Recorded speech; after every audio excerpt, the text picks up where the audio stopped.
Hello, everybody, and welcome back to the Golf Chat Show Live. We're now about 3.5 weeks into this, and we've got another guest on the show. Overwhelmed with how many people we've got on the show. You might have heard this gentleman's voice from TalkSport. We've got Michael Kurn on the show. Welcome to the show. Evan, how are we doing? Thanks for having me on. No, I'm very good. How are you? Yeah, not too bad, thank you. Been blessed with the weather today, haven't we? So, fortunate enough, I've got a little bit of green space in the back garden, so I can kind of get out and enjoy it. But yeah, no, it's been all right. It's not been too bad. So we were just speaking off air before we came live, and I want to get into your daily routine because you've been busy.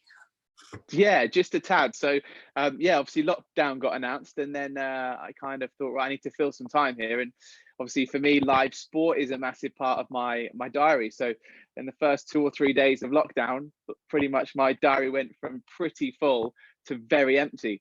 And I was already working on a little project, writing a book, my second book, which is called Life of a Saint.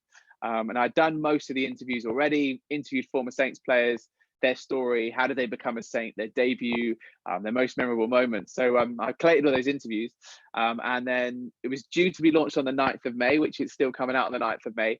But my printer phoned me and said, look, Michael, if you want it by the 9th of May, we need it in like 3 weeks. And I was like, okay. So I wrote a book in 3 weeks, which was incredible. And so for me, the lockdown I didn't really see the effect of that firsthand, because I was just where I would have been anyway. I'd have been 3 weeks in my office writing away. So yeah, no, so routine wise, that was the first 3 weeks.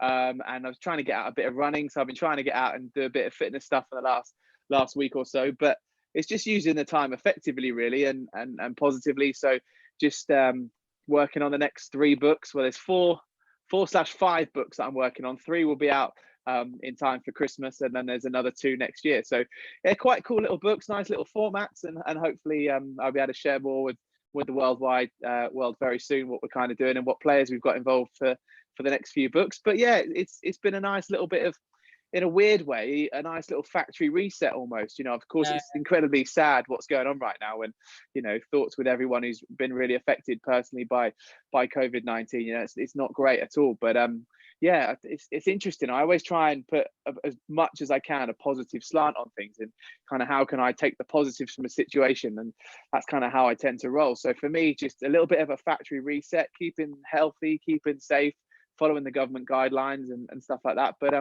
yeah, routine now is just kind of getting into that flow now. So just a few hours of work a day, and then trying to enjoy the fresh air, a bit of exercise.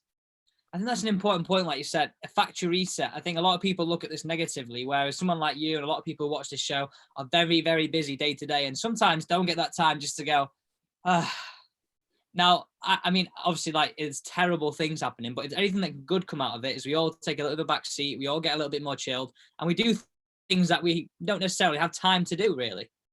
Yeah, 100%. And it's been amazing to see when I've been going out for runs, people saying hello to each other and seeing the amazing acts of kindness. Yeah, and like the amazing acts of kindness we're seeing on the television. Like, I was just watching the daily briefing just a minute ago, and the journalists are really winding me up now. Like, the first couple of weeks, they were really kind of like on side, right? What do we need to do? How do we achieve this?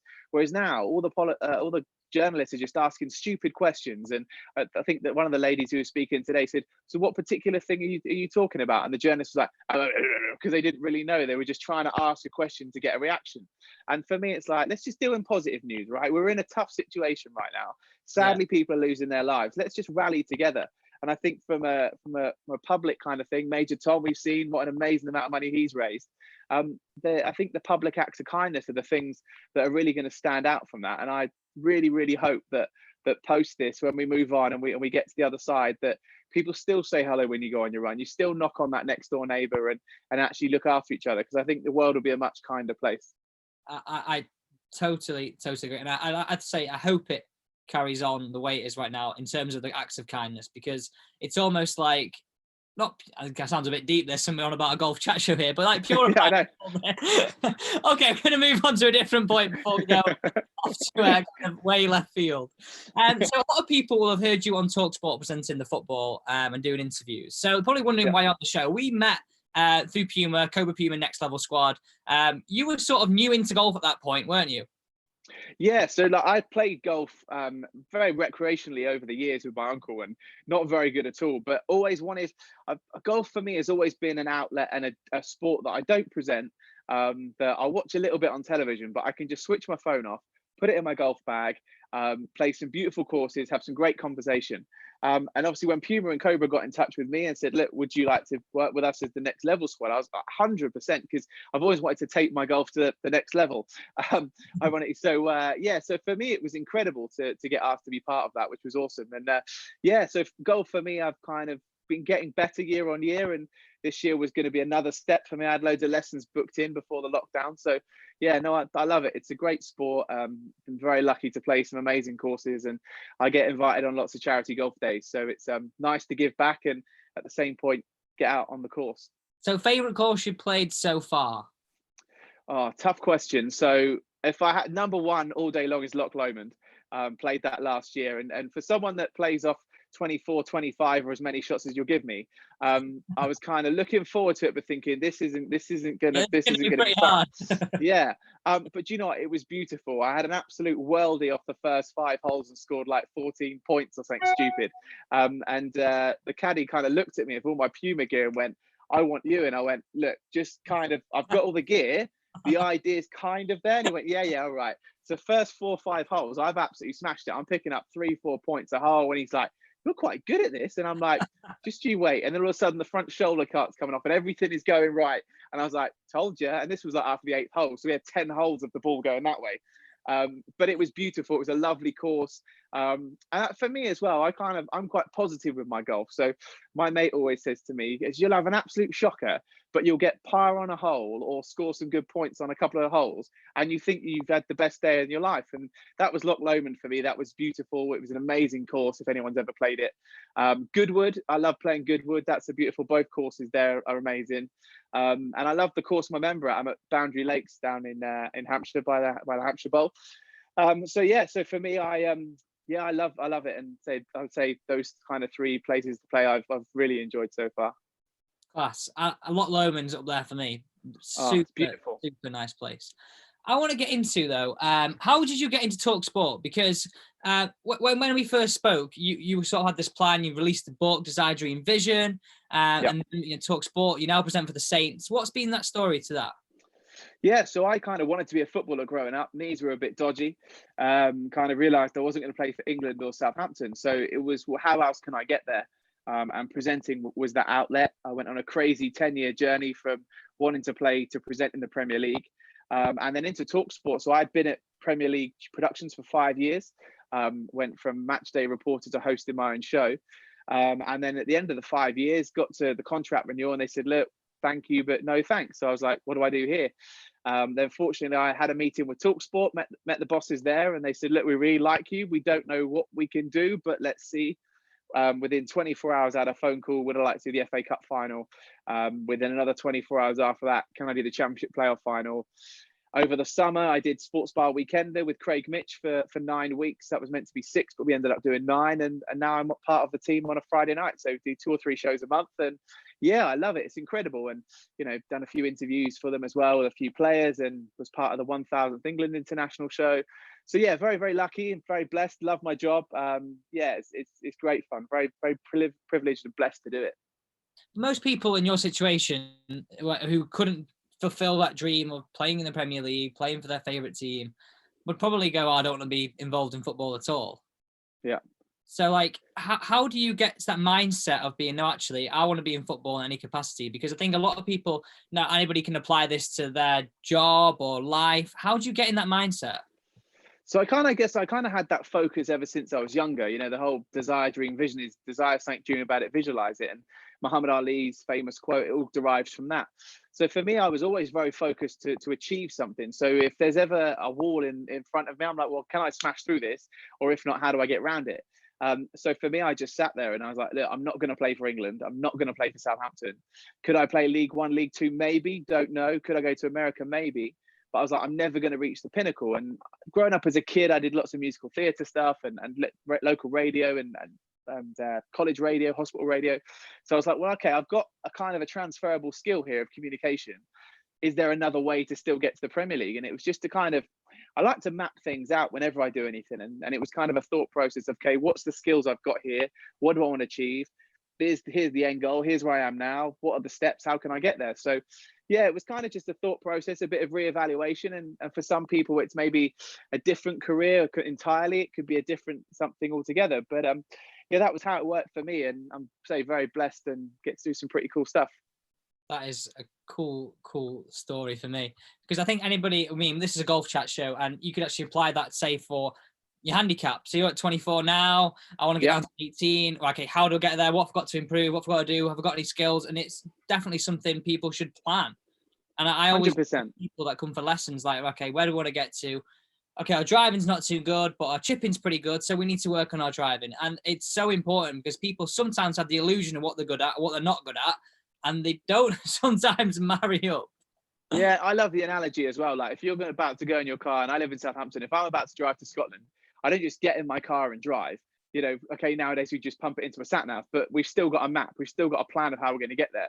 Like, so for me, it's why should your life be any different? Like, and completely, like you said, with golf, with sport, with anything really, just map it out. And that's kind of what I had mapped out for my golf before lockdown, and hopefully pick up that plan when we get out the other side. And yeah, I've got some wonderful, beautiful new clubs. I've got the lovely the Cobra one lengths, the old Bryson DeChambeau one lengths, which I absolutely You're in love. the squad. So I'm in the one length.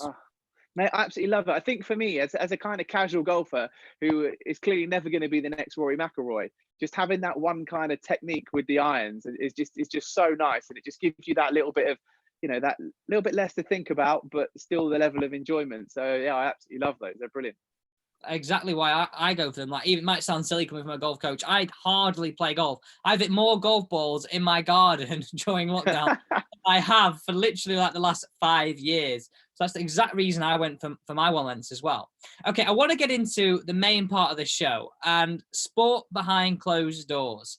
No spectators, nothing. So in golf, we think of the Ryder Cup, we think of the Masters are two of the biggest events, which fingers crossed will go ahead this year. Now, Ryder Cup first tee, every single player talks about the nerves, the crowd. We sometimes hear the chanting, and it's a proper spectacle. Yeah. Now, if that was to be played with no fans, for me, I know people would say, I want to watch it on TV, gives people something to watch. I'd rather not go ahead, because that makes it for me. Seeing the crowds, and especially in football as well. 100%. It's a real weird equation, isn't it? Because it's the same happening in so many sports, from football to Formula One, golf. How do we kind of react and deal with this situation? I guess the biggest priority is obviously public safety. You know, if we're kind of in a position, I think international sport, it hits it harder. I think with the Premier League and kind of football inside a nation, it is a little bit easier because you haven't got that international travel. Whereas when it comes to sports like Formula One and golf, and the same with tennis, you've got players and spectators traveling from all around the world, which I think is what makes it quite difficult. You know, I think with something like the Masters, you know, and obviously with the Ryder Cup as well, I think there could be a way of managing it, I guess, if it's suitable at that, wherever it's being hosted, that, you know, local spectators can come and watch. But you're so right, with competitions like that, the fans make it is what it's all about, you know. And it's amazing to have that atmosphere, and for the players that make it incredibly special. Would I agree with you in the sense that if we can't have spectators, don't go ahead? It's a tough kind of argument. I would kind of say yes, go ahead with TV cameras. I know it changes the environment, it makes it very sterile for the players, but I'm a big advocate of like people's mental health and people kind of having things to look forward to.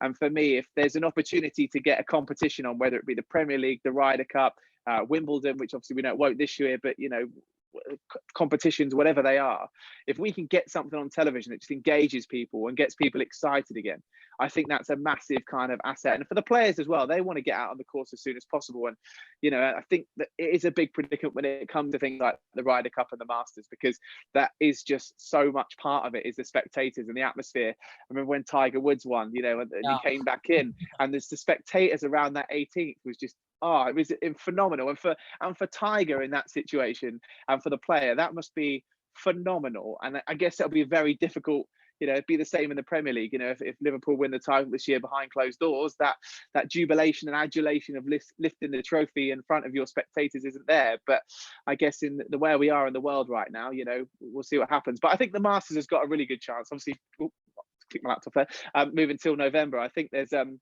real good chance. Fingers crossed, you know. Fingers crossed we'll all be back to normal by then. Yeah, I hope so. But what does the Masters look like in November? Because as golfers, that pretty much signifies the start of the season.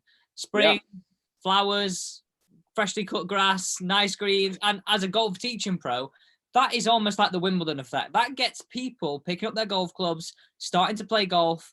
So for me, being it in November, I mean, it'd be great because we have a lot of golf around then. We'd have the Ryder Cup, we'd have the US Open, the Masters. We'd have a great 6 weeks of golf and sport. But I don't know what it looked like. I just can't imagine the Masters in November with the leaves falling. I know it's going to be crazy, isn't it? And it's going to be cold.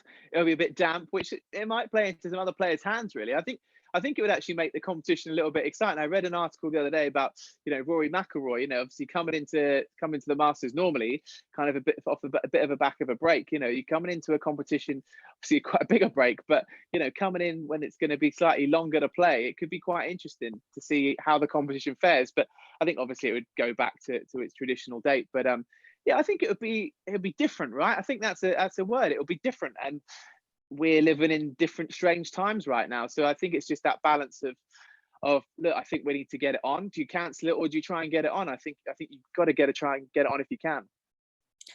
Yeah, I just, as a golf fan, and I think a lot of people watch this and imagine being inside the ropes, like you said with Liverpool, being Tiger Woods. What do? You don't go and celebrate, do you? You feel like an idiot. Yeah, no, completely. And the thing is, I guess it'll be, hey, it's no different when I celebrate when I actually play quite well. I have a little celebration to myself, But yeah, it's just, it will be different, right? And it will just be, it'll be really strange, I think, for those players. But I guess we just have to look at that bigger picture, right? At the end of the day, that's always the thing with these discussions, isn't it? We want to have that excitement of our sport back, and it's just got to get it back in the right way and the right times, I guess. Okay, going back to a bit of football now. I know we're on a golf chat show, but I want to know, a lot of people who play golf love football. When will the Premier League be back? Wow, that's like the $1 million question, right? I think it will happen behind closed doors. I genuinely think that's how it will happen. I genuinely feel as well that the season needs to be completed. But at the end of the day, like I've said a couple of times, it's that bigger picture thing. Is it safe to do so? If it's not safe to do so, I think you null and void it, or you finish the season here. I know the Scottish Premier League and the Scottish football were looking at a point system of how well you've done over the season and worked out that way. But that's incredibly harsh for those teams, with 9 games to go in the Premier League, teams that are fighting relegation, that all of a sudden you're going to have your fate decided upon by a mathematical equation, which is incredibly tough. So I look at it in the sense that, yes, it'll be tough to play a lot of games in close proximity, but if it means that we need to, for one season, drop a cup competition. I love the cups. I'm a massive FA Cup fan. I'm a massive League Cup fan. But if it meant for one season, we just say, look, we're going to have to halt the FA Cup for one season just to give us a few weekends back to catch up, so we can finish the season in August if we need to, and then start again in September. I think that's great. But there's so many other legal parameters around it when it comes to player contracts, to sponsorship, to shirt deals. It's a very intrinsic spider's web, which takes a lot of working out. So for me, I would love to have it back.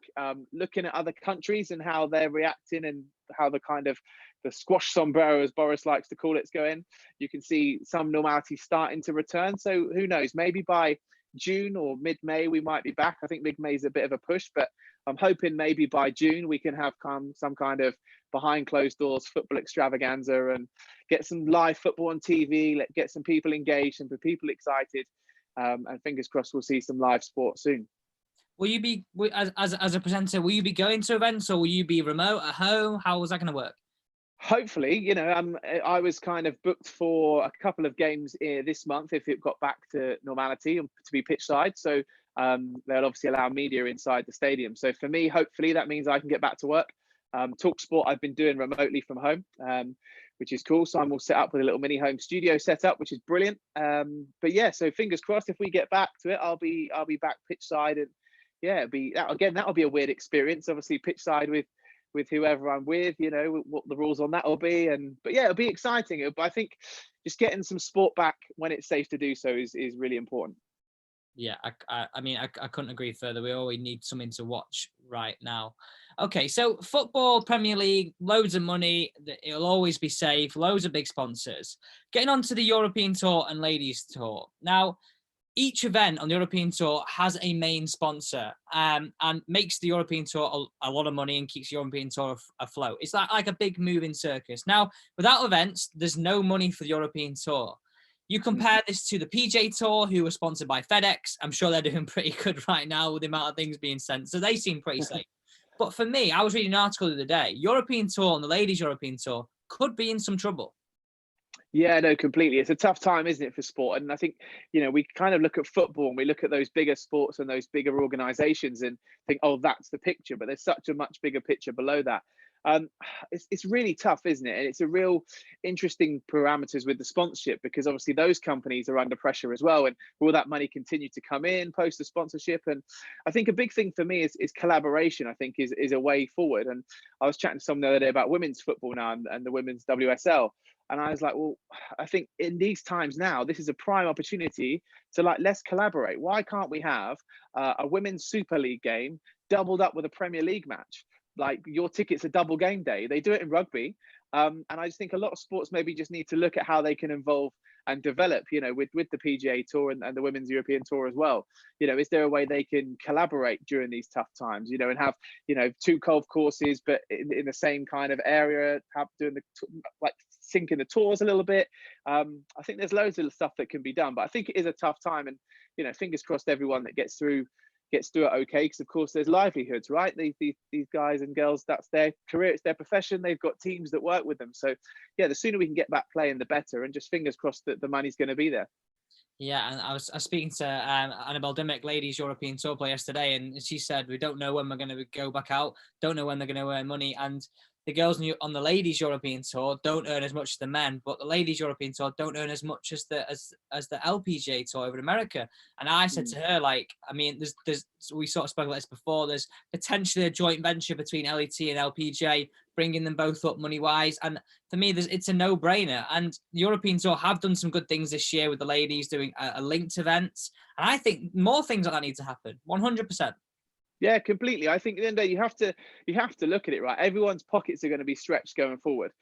Whether you work in Tesco's or Sainsbury's, or you're an electrician, you're a builder, wherever you kind of work, if you're a doctor, nurse, dentist, everyone's pockets are going to be stretched going forward. So, if people can collaborate and support each other as much as possible, I think that's a real way forward. And like we said earlier on, that whole community spirit thing, if we can get organizations together, get organizations talking and saying, right, okay, we want to get this show back on the road. We know there's an audience. We know there's a love for it. How can we do it? Can we look at changing things a little bit?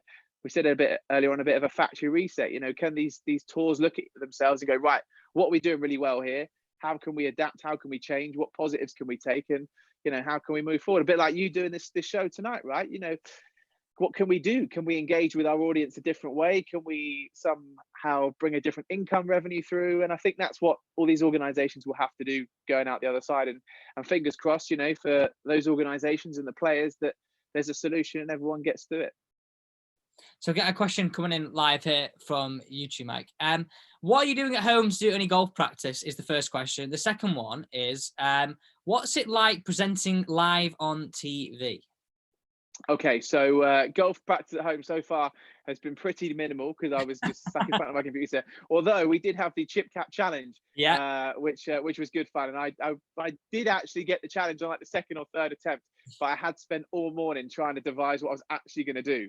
See what, it took me a lot longer than you. I was at it for 2 hours. I got mine really complex. Then I was like, right, this is too hard. Took a bit out, and still did it to what I left it at. Literally, I was trying to think, well, do I do a fake one and kind of hit it from the top of the stairs, bounce it around the garden off a few things? And I was like, no, I want to do it genuine. I want to do one. So I just laid all my caps out, and I'm sure Puma and Cobra like that. Laid all the caps out and just gave myself as much opportunity as possible with a whole selection of caps to try and get it in. Go in one. Yeah, just one of them, one of 5. Please go in. So yeah, I need to kind of get back out there a little bit more, and over the next couple of weeks, I'll hit a few golf balls around. Lucky got a little bit of space in the garden, get some ping pong balls out and stuff. But again, I don't want to be learning the wrong stuff. So I'll be tuning into a few of your videos and bits and pieces and trying to get a bit of right technique. But yeah, the previous couple of rounds I played before lockdown, I was kind of starting to get a bit of rhythm. I was like, this is good. I like this. Let's keep going. But yeah, live TV, that's incredible. It's a real buzz. I absolutely love it. And just that adrenaline rush of, here we go, we're going live in 3, 2, 1, off you go. Yeah, it's amazing. It's one of those feelings, everyone gets it in their industry. There's something that you do or happens that gives you a real buzz and release of endorphin. And for me, yeah, that live TV, when you've got a camera in front of you, and I always just imagine it's my best friend the other side, and I'm about to tell them a story and tell them about what's going on and share the experience with them. So yeah, it's a real privilege to do. It's a real honor, and the fact that you can help shape that little bit of sport for them and try and make them feel as involved as possible is really cool. Is it like butterflies just before it's like ready? 5 minutes to go, and it's like 30 nerves now, I'm ready to go. Yeah, like yes and no. It's one of those things where I've always kind of had like a positive nervous energy. So I have a nerves that I want to get this right. I don't want to mess this up, and I kind of have a very high standard for myself. So yeah, you get little butterflies, but positive ones, and you can't beat it. Whether it be walking out in front of an audience for doing like a live stage show, or it's with a camera or whatever it is. It's a real nervous buzz of wanting to do well. Really, it's not about am I going to be great today? It's like, no, I want to make sure I convey this message properly, and I make sure that I get the most out of this for the viewer at home. So yeah, it's a real privilege to do. And yeah, I say I wouldn't swap it for the world, but if someone said, Michael, do you want to play for England? I'm sure I might be tempted a little bit. Okay, so you're pretty new to the game of golf, really. How, Yeah. in your eyes, does golf become more mainstream? We've seen cricket do it, 2020. I mean, people go and watch 2020 that don't even like cricket, really. They just go for the atmosphere, go for the buzz. Yeah. Same with football. People go and watch football, watch especially like the Champions League final, Premier League final few games. They'll watch it, even if they're not necessarily a fan of that team or a fan of football. I think golf needs this 110% to step out the limelight of being that, oh no, it's expensive, it's only stuffy. It needs something to get more mainstream. New to the game, what do you think that would be? Do you know what? It's tough, isn't it? Because I'm quite a traditionalist, so I love like history and tradition and things, and like kind of I can be a little bit skeptical of like new forms, especially like the 100 coming in this year for cricket. I think potentially could be moved to next year now, but I'm always kind of not skeptical in a negative way, but kind of like, okay, but is the product good enough? Are we changing it for the sake of it? And for me, I love golf, and I've always enjoyed watching it, and I know so many people that enjoy golf. They play golf. I think making it more mainstream, I think it's already up there in like the top 5 sports. If you said to someone, name me 5 sports, it's up there. So it hasn't got to try and do what hockey is trying to do, what cycling is trying to do, what swimming's trying to do. It's already above that. It's got some amazing competitions, the Open, the Masters, the Ryder Cup, all these competitions in the women's game. There's some amazing competitions that people now look forward to watch as a spectator. I think from an engagement point of view in playing, look, obviously it's like any sport, isn't it? You can go and buy a £250 pair of Predator football boots, or you can go buy a pair of Sondiko ones in Sports Direct. So there is obviously different levels of equipment that people can get and access to that. And a lot of great brands do some really good ranges, and you can always pick up a secondhand set of clubs and stuff to get engaged. But I think it's one of those, I'm a bit of a purist when it comes to golf, and I don't mind. Yeah, I don't mind maybe like some spin-off competitions. Like there was some good stuff on Sky a couple of years ago where they were doing some like almost like going to like a Top Golf kind of place, and there were some targets, and they had to land balls on different targets and stuff. And I think that's a bit of fun. But I think actually for the game of golf, I think people like that tradition, and they like the atmosphere of it. And when I've been to a golf competition, I've been like the PGA and stuff. I just love the atmosphere, and I think there's enough of swathe of support that it kind of is already mainstream. I think it's like anything, isn't it, right? When you'd always love something to be bigger or like take it to the next level. But actually, sometimes it's really important to like appreciate what you've got. And I think we've got such a beautiful game with so many beautiful golf courses around the world. Some amazing kind of equipment, some amazing clothing, apparel. Yeah, I think kind of golf's up there with mainstream. Like, could you make it more trendy and more fun? I think that will come in the next generation of players. I think the players are what will make it trendy and mainstream.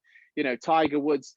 So someone said it's a bit like James Bond, right? Every single James Bond has been right for its generation. So like Pierce Brosnan was a cheesy 90s Bond and it worked. Daniel Craig is like the proper like noughties into like 2000 and teens Bond. And I just think the players are responsible for that as well. And I think over the next 4 or 5 years, we'll see some new younger players coming in that are a bit more hip, a bit more trendy, relax the rules a little bit on apparel, on the course and stuff like that.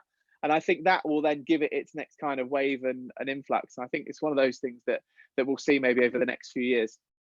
I like that. I was expecting like, oh no, only play 6 holes, but I like that because I am a purist at heart. Like Yeah. 4 round tournaments, I'm a purist at heart. But Mm. I just worry as a golf coach, I see not many people picking the game of golf up over other sports, just purely because of, you say, like, if you could spend £250, you could spend £100, you could almost spend what you want. But I just think people think they haven't got the time to play. So, but Yeah. I like that. I appreciate what you've got. I like that. Yeah, and look, at the end of the day, I've found that like going out to play 18 holes is tough, but you can go play 9 holes. Like if you want to, like I don't think you need to adapt the game to kind of do that. I think stuff like that Top Golf have done with the driving range, the amount Yeah. of people that use driving ranges and like crazy golf. There's a really cool place near me, Hedge End Golf Centre. They've got an amazing driving range, 2 level, it's brilliant, but they've just got this massive like dinosaur themed crazy golf outside, which is always busy. So actually, there's quite a good engagement level like on a local kind of level and people playing. So I think it's one of those where I think golf's there. I think just like I say, maybe want a bit more coverage in the newspapers, but whenever there's a competition, it makes the back pages. So it's not having to fight the Premier League and other sports to get that back page space. If Tiger Woods, Beef Johnson, or McIlroy does something exciting, they're on the back page. So Okay, final 2 questions. Uh-huh. One coming from YouTube. What is the best part of your golf game at the minute? Before lockdown, when you're on the golf course, what's the best part of your game? Best part of my golf game is hitting it on the fairway with my little hybrid recovery club. I've kind of fallen in love with it. I always used to love my 8-iron. Yes, it is. I've got it here. I didn't know if you were going to ask me about clubs, so I bought it. Look I at got it it out. ready. But oh no, I've picked the driver up. The other one's downstairs. This is the 3-wood. I've got the 1-length recovery club, and it's absolutely beautiful. And yeah, I've just got a real knack of it. There's a really cool hole at Boundary Lakes. I think it's the 9th, and you have to like drive like across a row of trees, and then once you get on there, it's a dog leg right, but it just goes on forever and ever and like ever. So like for me, if you're trying to hit that with like a 5-iron, like you're going to be there for a long time. Whereas for me, recovery club, for me at the minute, that's the one that I've kind of found a real little bit of rhythm with, which is quite nice. I feel like that club is a cheating stick. It feels so small. Do you? Yeah, as in like I use it, but I love it. Yeah. It feels like I'm cheating when I'm using it. It's like, this is too small, but it just goes. It's beautiful. And do you know what? It's one of those like I when I'm like having a tough day, I always resort to what I like to call as pat golf. Because you watch a lot of like older players on the golf course. All they do is swing it back like a quarter and just like tap it forward. Yeah. Like that's all they do, just pat it forward. And I'm like, this is what I resort to. So even with like that club on my driver, I can just kind of bring it back a quarter or half, tap it, and it will go 100, 150 yards, and I can move forward and kind of get back in. So yeah, I would say that kind of little recovery hybrid club that Cobra have done, the 1-length, is pretty special. I like that one at the moment.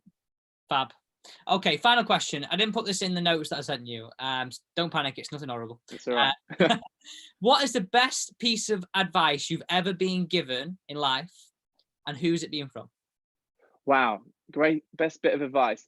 So when I was 13, I was playing football quite a lot. And an FA Cup winner from Southampton, a guy called David Peach, who won the FA Cup 1976, he came over, and I was playing in the cup final the next day, and he threw his FA Cup winners medal at me and said, whatever you want in life, if you want it bad enough, you can get it. And that's just kind of stuck with me. I took pictures of his medal and I kind of kept it in my kit bag when I was growing up or going forward.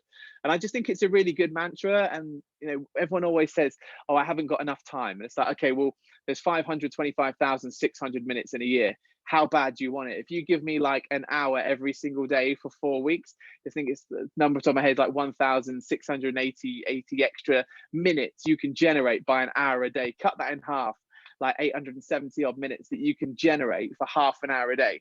So if you want it bad enough, you can't tell me you can't give me half an hour a day in your back garden with the golf club, just chipping into a bucket. Like if you want it bad enough. So that's the biggest bit of advice for me, is like, if you want it, go make it happen. Like not everyone's going to be the next Tiger or the next Rory McIlroy, but you can get to a certain level. Love that. That is the. Honestly, I've asked everybody that question. That's the best answer I've had. Most people are like, oh yeah, so and so told me this in my golf swing. I know you're from a slightly different background, but FA Cup winners medal, I like that. And that's something that you've taken with the book, with absolutely everything that you've done. Yeah, so my first book, Desire, Dream, Vision, the mantra evolved from that into the Muhammad Ali and having a plan, fear, failure, sacrifice. How do you achieve it? Just make it happen. So yeah, it's been a massive inspiration. And again, it's the same of, looking at this book 3 weeks ago when the printer said, we need it, in 3 weeks time.